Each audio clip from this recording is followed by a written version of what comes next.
হঠাৎ করেই একটি মন্তব্য এমন পর্যায়ে পৌঁছেছে যেটাকে এখন আর সাধারণ বিতর্ক বলে উড়িয়ে দেওয়া যাচ্ছে না। একজন সাবেক সিআইএ কর্মকর্তা দাবি করেছেন ইরান নাকি পারমাণবিক অস্ত্র তৈরির জন্য প্রয়োজনীয় গুরুত্বপূর্ণ ধাপগুলো প্রায় শেষ করে ফেলেছে। আরও বড় কথা, তার ভাষ্য অনুযায়ী পাকিস্তান নাকি ওয়াশিংটনকে আলাদা করে সতর্কও করেছে। প্রশ্ন হচ্ছে, এই দাবি কি নিছক অতিরঞ্জন, নাকি পর্দার আড়ালে সত্যি দ্রুত বদলে যাচ্ছে মধ্যপ্রাচ্যের কৌশলগত বাস্তবতা? আর এখান থেকেই শুরু হচ্ছে আসল আলোচনা। প্রথমে মূল বিষয়টা পরিষ্কার করা দরকার। যাকে ঘিরে এই আলোচনা, তিনি ল্যারি সি জনসন। তিনি সিআইএতে বিশ্লেষক হিসেবে কাজ করেছেন। পরে মার্কিন স্টেট ডিপার্টমেন্টের কাউন্টার টেরোরিজম শাখাতেও দায়িত্বে ছিলেন। অর্থাৎ নিরাপত্তা, গোয়েন্দা মূল্যায়ন এবং সংবেদনশীল আন্তর্জাতিক সংকট নিয়ে কাজ করার অভিজ্ঞতা তার আছে।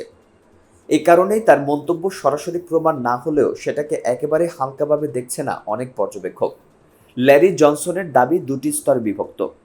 প্রথমত, তিনি বলেছেন ইরান এমন পর্যায়ে পৌঁছে গেছে যেখানে পারমাণবিক অস্ত্র বানানোর জন্য দরকারি বৈজ্ঞানিক ও প্রযুক্তিগত প্রস্তুতি কার্যত সম্পূর্ণ। দ্বিতীয়ত, তিনি ইঙ্গিত দিয়েছেন যে ইরান শুধু ক্ষমতা অর্জনের কাছাকাছি নয়, চাইলে পারমাণবিক বিস্ফোরণ দেখিয়ে সেই ক্ষমতা প্রমাণের অবস্থানেও চলে যেতে পারে। এখানে আরেকটি বিস্ফোরক দাবি এসেছে। জনসনের ভাষ্য অনুযায়ী পাকিস্তানের পররাষ্ট্রমন্ত্রী ও শীর্ষ কূটনৈতিক চ্যানেলের মাধ্যমে যুক্তরাষ্ট্রকে একটি জরুরি সতর্কবার্তা দেওয়া হয়েছে।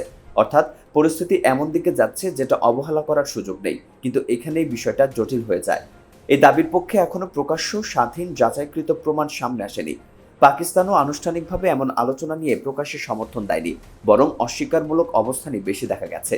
তাই এই মুহূর্তে সবচেয়ে দায়িত্বশীল ভাষা হবে এটি একটি গুরুতর দাবি, কিন্তু চূড়ান্ত সত্য হিসেবে প্রতিষ্ঠিত নয়। পাকিস্তানের অস্বীকারকে অনেকেই বলছেন তাহলে বিষয়টা মিথ্যা, কিন্তু আন্তর্জাতিক কূটনীতিতে বিষয়টা এত সরল নয়। কারণ গোপন বার্তা, ব্যাক চ্যানেল যোগাযোগ কিংবা সংবেদনশীল নিরাপত্তা সতর্কতা সাধারণত প্রকাশ্যে স্বীকার করা হয় না, বিশেষ করে যখন বিষয়টি ইরান, যুক্তরাষ্ট্র, ইসরায়েল এবং পারমাণবিক প্রশ্নের মতো স্পর্শকাতর। অন্যদিকে এটাও সত্য যে কেবল গোপন কূটনীতির যুক্তি দেখিয়ে যে কোনো দাবিকে সত্য ধরে নেওয়া যায় না। অর্থাৎ দুই দিকেই সাবধান থাকতে হবে। একদিকে অন্ধ বিশ্বাস নয়, অন্যদিকে তড়িঘড়ি খারিজও নয়। আর এই জায়গাটাই এখন সবচেয়ে বেশি আলোচনায়। কারণ প্রশ্নটা শুধু পাকিস্তান কি বলেছে তা নয়, প্রশ্ন হচ্ছে যুক্তরাষ্ট্র হঠাৎ কেন এমনভাবে ইরান ইস্যুতে তৎপর হবে যদি মাঠের হিসাব আগের মতোই থাকতো। সবচেয়ে গুরুত্বপূর্ণ বিশ্লেষণ এখানে, ইরান যদি উচ্চমাত্রায় ইউরেনিয়াম সমৃদ্ধ করেও থাকে, সেটাই চূড়ান্ত বোমা নয়। নিউক্লিয়ার থ্রেশহোল্ড বা পারমাণবিক দোরগোড়ায় থাকা আর প্রমাণিত পারমাণবিক শক্তি হওয়া, এই দুয়ের মধ্যে বড় পার্থক্য আছে। একটি দেশকে পারমাণবিক পরীক্ষার দিকে নিয়ে যেতে হলে কয়েকটি ধাপ লাগে। প্রথমত, পর্যাপ্ত মাত্রায় সমৃদ্ধ উপাদান। দ্বিতীয়ত, সেই উপাদানকে অস্ত্র উপযোগী নকশায় রূপ দেওয়ার প্রযুক্তি। তৃতীয়ত, বিস্ফোরণ ট্রিগার, মিনিচুরাইজেশন এবং ডেলিভারি সিস্টেম। চতুর্থত, রাজনৈতিক সিদ্ধান্ত। এই শেষ ধাপটাই সবচেয়ে বড়, কারণ প্রযুক্তিগত সক্ষমতা থাকলেও অনেক দেশ রাজনৈতিক কারণে পরীক্ষায় যায় না। কিন্তু একবার যদি প্রকাশ্য পরীক্ষায় যায়, তখন তার পেছনে ফেরার সুযোগ থাকে না। তখন বিশ্ব রাজনীতিতে সেই দেশের অবস্থান স্থায়ীভাবে বদলে যায়। এবং যুক্তরাষ্ট্রের আসল দুশ্চিন্তা সম্ভবত এখানেই। ইরানের পারমাণবিক কর্মসূচি নিয়ে আন্তর্জাতিক সন্দেহ আজকের নয়, বহু বছর ধরেই পশ্চিমা দেশগুলো আশঙ্কা করে আসছে বেসামরিক জ্বালানি কর্মসূচির আড়ালে ইরান অন্তত অস্ত্র বানানোর সক্ষমতা ধরে রাখতে চায়। ইরান বরাবরই বলে এসেছে তাদের লক্ষ্য শান্তিপূর্ণ পারমাণবিক প্রযুক্তি। 2015 সালে পারমাণবিক চুক্তি বা জেসিপিওএ সেই উত্তেজনা সাময়িকভাবে কমিয়েছিল। ওই চুক্তির মূল কথা ছিল ইরান সমৃদ্ধকরণ সীমিত রাখবে, আন্তর্জাতিক নজরদারি মেনে নেবে আর বিনিময়ে কিছু নিষেধাজ্ঞা শিথিল হবে। কিন্তু পরে যুক্তরাষ্ট্র ওই কাঠামো থেকে বেরিয়ে আসে। তারপরেই পরিস্থিতি আবার খারাপের দিকে যেতে শুরু করে। নিষেধাজ্ঞা বাড়ে, আঞ্চলিক সংঘাত তীব্র হয় এবং ইরান ধাপে ধাপে সমৃদ্ধকরণ সক্ষমতা বাড়ায়। ফলে আজ যে প্রশ্নটি সামনে এসেছে সেটি হঠাৎ তৈরি হয়নি। এটি বহু বছরের চাপ, প্রতিরোধ, অবিশ্বাস এবং কৌশলগত প্রতিযোগিতার ফল। কিন্তু আন্তর্জাতিক বিশ্লেষকরা এখন অন্য প্রশ্ন তুলছেন। ইরান কি শুধু আলোচনা টেবিলে শক্ত অবস্থান নিতে এই সক্ষমতা দেখাচ্ছে, নাকি সত্যিই সে সীমা ছুঁতে চাইছে? যদি ধরে নেওয়া হয় ইরান সত্যিই পারমাণবিক দোরগোড়ায় পৌঁছে গেছে, তাহলে যুক্তরাষ্ট্রের সামনে দুটি পথ। এক, সামরিক চাপ বাড়ানো। দুই, দ্রুত কোনো সীমিত সমঝোতা করে অন্তত প্রথম পরীক্ষাটা ঠেকানো। এখানেই অনেক বিশ্লেষক বলছেন ওয়াশিংটন হয়তো পূর্ণ সমাধান চাইছে না, বরং ফ্রিজ চাইছে।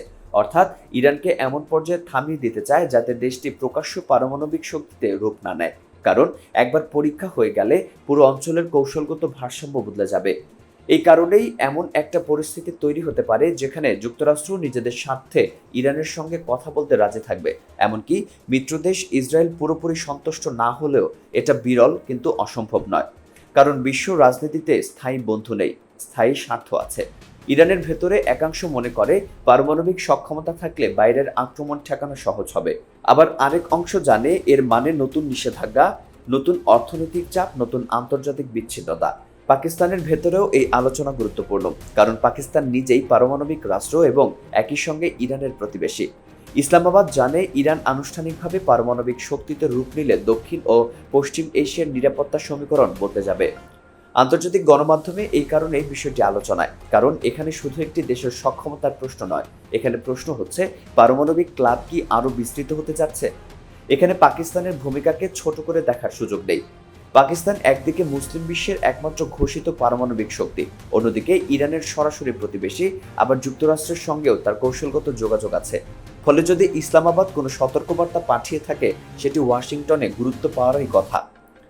কিন্তু আরেকটি ব্যাখ্যা আছে, এই ধরনের তথ্য কখনো কখনো সিগন্যালিং হিসেবেও ব্যবহার হয়, অর্থাৎ সরাসরি কিছু না বলে এমন বার্তা ছড়িয়ে দেওয়া হয় যাতে আলোচনার টেবিলে চাপ তৈরি হয়। ইরান চুক্তিতে বেশি সুবিধা চাইতে পারে, যুক্তরাষ্ট্র দ্রুত সমঝোতা চাইতে পারে, ইসরায়েল সামরিক লাইনের পক্ষে চাপ বাড়াতে পারে, পাকিস্তান নিজেকে মধ্যস্থতাকারী হিসেবে গুরুত্বপূর্ণ করে তুলতে পারে। অর্থাৎ একটি দাবির ভেতরে একাধিক কৌশলগত খেলা থাকতে পারে।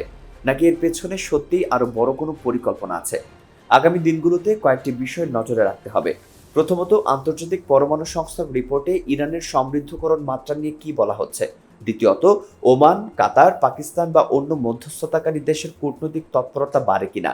তৃতীয়ত, ইসরায়েলের নিরাপত্তা বক্তব্যে ভাষা আরও করা হয় কিনা। চতুর্থত, যুক্তরাষ্ট্র নতুন চুক্তি, অন্তর্বর্তী ব্যবস্থা বা এসকেলেশন ধরনের শব্দ ব্যবহার শুরু করে কিনা। পঞ্চমত, ইরান নিজে প্রকাশ্যে কোনো নতুন প্রযুক্তিগত সাফল্যের ঘোষণা দেয় কিনা। কারণ অনেক সময় আসল ঘটনা বিস্ফোরণের আগে শব্দ করে না, সংকেত দেয়। সব মিলিয়ে এখন যে বিষয়টি স্পষ্ট তা হলো, ল্যারি জনসনের দাবি সত্য হোক বা আংশিক সত্য হোক, এটি এমন এক ভয়কে সামনে নিয়ে এসেছে যা বহুদিন ধরেই আন্তর্জাতিক কৌশলগত মহলে ঘুরছিল। ইরান কি শুধু পারমাণবিক সক্ষমতার কাছাকাছি, নাকি সত্যিই ঘোষিত শক্তি হওয়ার পথের একেবারে সামনে? আর সেই কারণেই কি ওয়াশিংটন দ্রুত সিদ্ধান্ত নিতে চাইছে? এখন পুরো বিশ্বের নজর সেদিকেই। পরবর্তী কয়েকদিন বা কয়েক সপ্তাহে পরিস্থিতি কোন দিকে যায় সেটাই এখন সবচেয়ে বড় প্রশ্ন। কারণ যদি সত্যিই কোনো গোপন দর কষাকষি চলতে থাকে, তাহলে তার ফল শুধু একটি চুক্তি হবে না, সেটি পুরো অঞ্চলের ভবিষ্যৎ নিরাপত্তা কাঠামো নির্ধারণ করতে পারে। এই পুরো ঘটনাকে আপনি কিভাবে দেখছেন? ল্যারি জনসনের দাবি কি কেবল সতর্কবার্তা, নাকি বড় বাস্তবতার আভাস? আপনার বিশ্লেষণ কমেন্টে জানাতে পারেন।